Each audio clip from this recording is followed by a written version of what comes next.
Pull up a chair, fill up a plate, come over early, you gonna stay late. Ain't nothing better than music and friends. It's gatherings and guitars.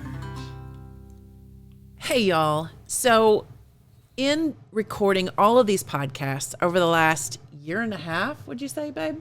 Yeah.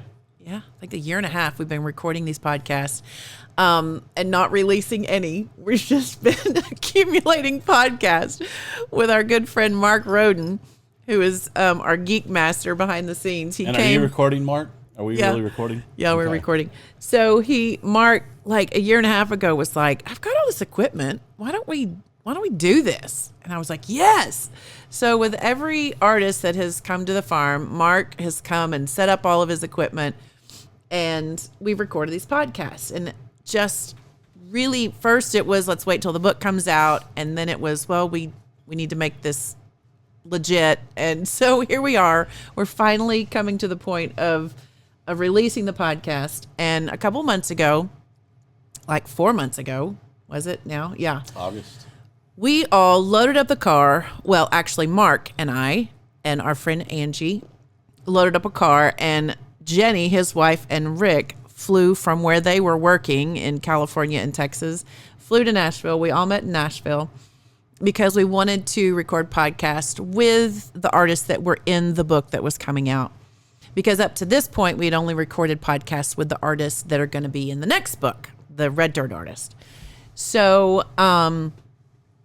we all head to Nashville, and I rented this Airbnb. We set up all the podcast equipment, and we had the first 3 days we were there. We had some of our lifelong friends come to Nashville and just spend 2 days of just hanging out and food and fun before we had all the artists come to the house and record and do all the things. Yeah, it was Jeff and Kay Hensley from London, Kentucky, where we moved when we were very young, 22. 22. Had a 5-month-old baby and moved to London, Kentucky, and they kind of took us under their wings. And then the other people there with us was Jessica and Jeff, Jeff Millard and Jessica.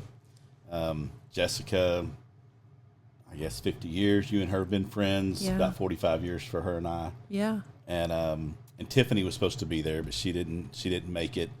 Had some school stuff, but yeah, I got to hang out, and then Mark and Jenny and Angie. It was awesome. Our circle of friends, and that's kind of how.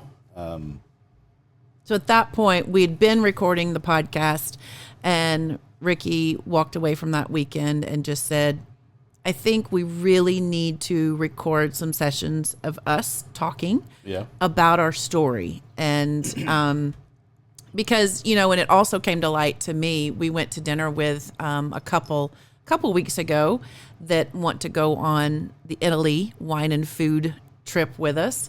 And, they did not know our story. They just kept asking questions. And they knew Old Quail Run Farm. They knew that we hosted dinners and events, but that's kind of all they knew. Yep. And so we just decided it would be fun for us, but also to for those who don't know our story, for you to become a part of it and hear how we came to this point of why are we recording all these podcasts with artists? Why are we doing what we do? And letting you become part of our circle. Because that's how this, when I was sitting there, when we were sitting in Nashville that week, it just really hit me hard. Max and Heather Stallings, who we love dearly, have done many, many shows at different venues that we've had and here at the farm. They released their first song together last year in like 7 or 8 years, or maybe longer. And it was called Circles. And part of that, I think it's in the first verse, there's a line in there saying, on a Ferris wheel that weekend in Arkansas. And we're from Arkansas, which we're going to talk a lot more about here later. But that just kind of hit me. And then that whole song about how life is just a circle. And when we were sitting in Nashville, I thought, man, how things have come full circle, where we have really close friends of ours that we've had since childhood, literally since 2 or 3 years old. For close to 50 years, we've had these friends, some of them. And then other ones we've had for over 30 years. And then the friends that went with us. And then the friends that went with us. Just you know, a very years. close circle, but also, we'll touch on this more. We'll kind of walk through our life of how we got together and met and everything. But sitting in Nashville, speaking with artists that, you know, Jennifer and her sister were in Nashville back in the mid-'90s. And, you know, working alongside some of these people. These people were on the radio, and we, you know, it's like, man, these were the stars of the 90s. And here we are 30 years later, them that been to our house multiple times. We break bread with them, and they're truly our friends now. And here we were interviewing them. You know, so it was just, to me, it was like, oh, look how this has come full circle. And I think that's some things we want to talk about. So 30 years of a circle. Yeah. Really, truly. That day, the people that were in that room and the artist and all of that were a 30-year circle for me as a musician. And of course, us in our marriage. Rick and I have been married, getting ready to be 33 years this year. Is that right? 32. Sorry, 32. Been together 33 years, been married 32. So yeah. Known each other for since fifth grade. So I guess about almost 40 years. Oh, a little over 40 years. Yeah. So Ricky and I met in fifth grade at Fort Smith Christian School in Fort Smith, Arkansas. He probably could tell you the year, the date, and what he was wearing and what the weather was like. Well, of course I can tell you what I was wearing. We had uniforms. I was wearing navy blue pants and a red collared shirt because that's all we were allowed to wear back in 5th and 6th grade. It was, I think we were sophomores we were juniors in high school before we were allowed to wear jeans and any type of collared shirt. Yes, so, yes, for sure. Rick and I were both raised very conservative Christian homes, and we met at Fort Smith Christian. We went to church together at Windsor Park Baptist Church. And I had grown up going to Grand Avenue Baptist Church, but we had moved to Windsor Park around that same time, 6th grade, somewhere in there. And we just became very, very close friends. Never liked each other as boyfriend and girlfriend. No. May not even liked each other a whole lot outside of that. But no, we were once again, we had a very small circle of friends. We, our junior high and high school years there at Windsor Park was probably about 15 to 20 of us. In a, year behind us, our year and year ahead, there was only about 20 of us, and we did everything together, all activities, and going to the private small Christian school that was associated with the church.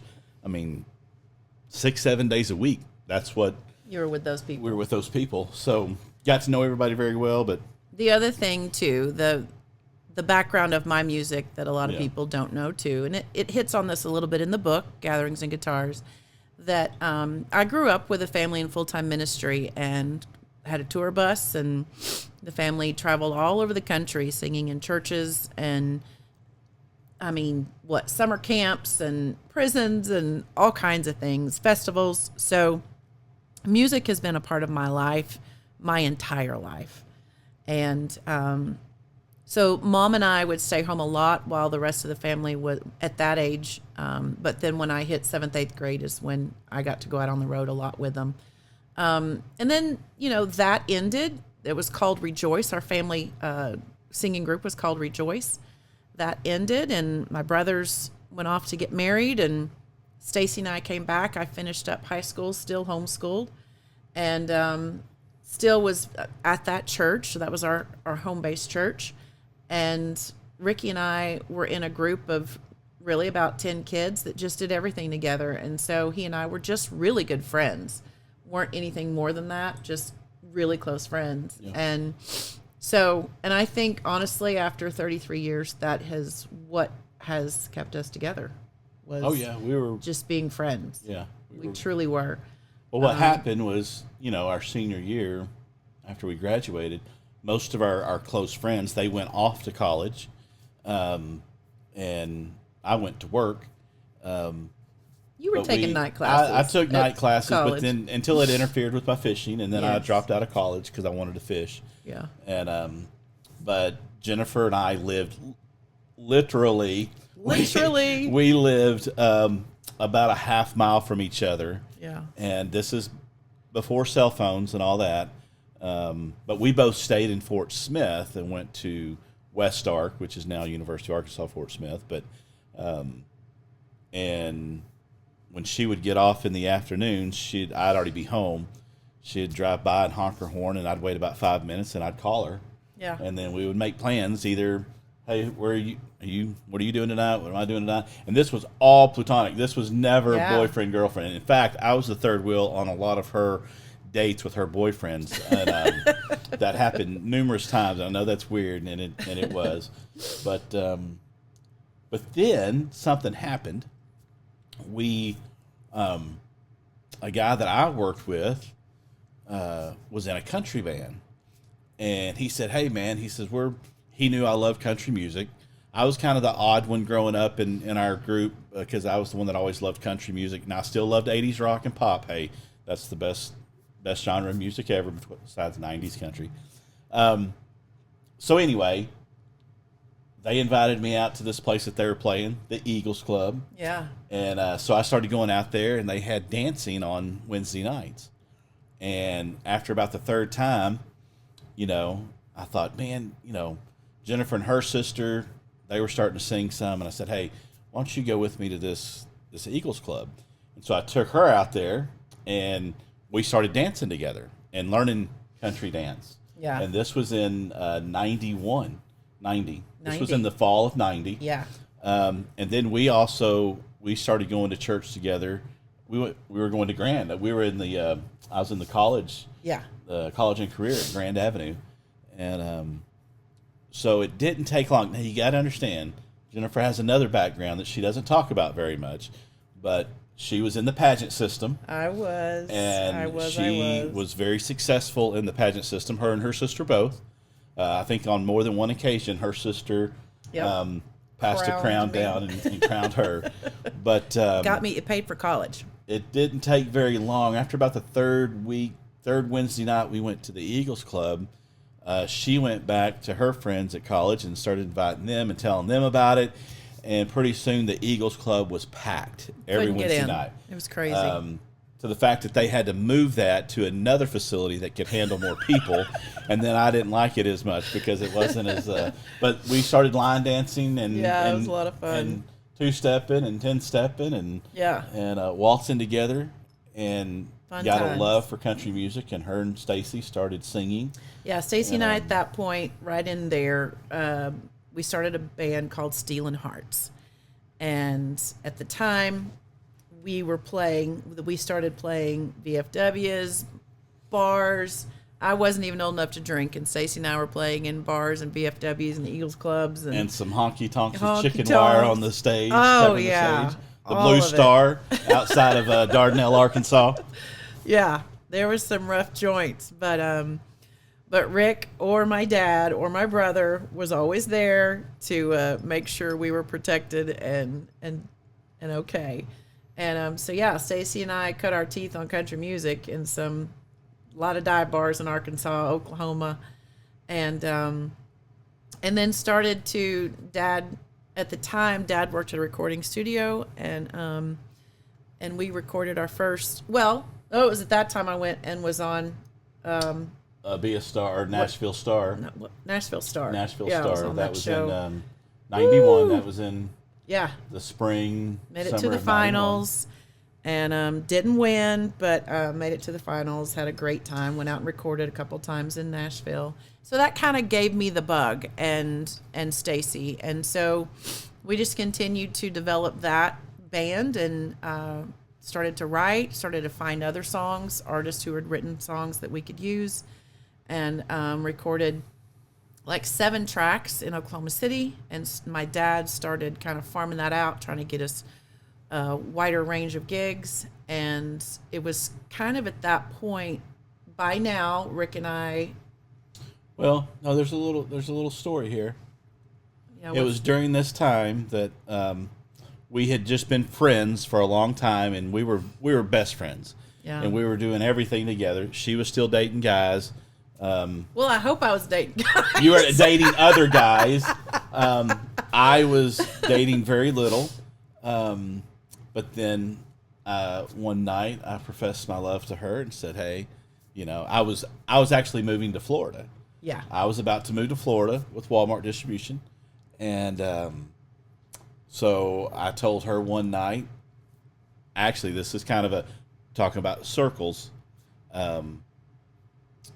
We're from Arkansas. We lived in Arkansas for many years, but we were down here in Texas visiting her sister at the farm, which is just a few miles from where we live right now. We still go there. Sat on the couch this last weekend together there, same place. But Not the same couch. not the same couch. But I told her there that I loved her, and she's like, "No, you don't. You just think you do. You need to move to Florida." Okay. So I moved to Florida, and we didn't talk for a couple of months. Yeah. And that's when she was heavy in the pageant system and had recorded the Oklahoma deal. Yeah. And that was in March. No, it was February because it was your birthday. I moved right after your birthday. That's right. Yeah, because I was kind of mean on your birthday to you. He was. And, he went out with another girl. Yeah. He was trying to make me jealous. So that was February, March of 91. And I'm sorry, 92. 92. And then I moved to Florida. Was there for not even 6 months. Well, it was July 4th weekend. I drove home. I got homesick, and I drove home. He got Jennifer sick. Nobody knew that I was sick. coming home. I didn't tell anybody. And I drove straight to your house, walked in the back door. You cannot cry. And then The rest is history. The rest is history. Yeah, he walked in the back door, and I looked at him, and I was neither one of us tan, said dark, anything. had a mustache. I had that Florida Yeah, sun. I was you about did. 100 pounds way 100 pounds lighter than I am now. And I decided I loved him. So we Yeah. decided that weekend we wanted to get married, Literally. and I went back to Florida for about 2 months, and we started planning stuff, and then I moved home Labor Day weekend, September, and we actually went the first weekend I was home. We went to Branson, and you and your sister did We did a show in Branson. Branson. Yep, we sure And then did. the next weekend, with your mom and dad, we went and saw John Raitt, Bonnie Raitt's dad, Yeah. who was he did a lot of the songs Broadway in show. Oklahoma. Yeah. And so we went to that, and then after that, we went out on our first date. Yeah. 2 weeks after I moved back. And no, I'm sorry, we got engaged. Then we had our first date. We went out. We went and I proposed up on. Some of you that watch this may remember where the old KTCS was on Rye Hill, and went there and proposed. That's the first place we kissed, July 4th, Yep. and then got engaged there, and then we went out on our first date. Yep. Next weekend we had our first date alone. Just the two of So, us. That was in Crazy. 92. 92. We got married in June of 93. So that's our little love story, and I guess we'll kind of wrap there, Yep. and we'll keep the story going in just a minute. Yeah. So join us on the next one, and we got a lot to go through, but yeah. So that's mine and Ricky's little love story. We were best buds for a lot of years, and but God saw fit to let us spend the rest of our life together. He gave her some wisdom. So. All right, guys. Thanks so much for joining Thank us. y'all. We'll see you next time.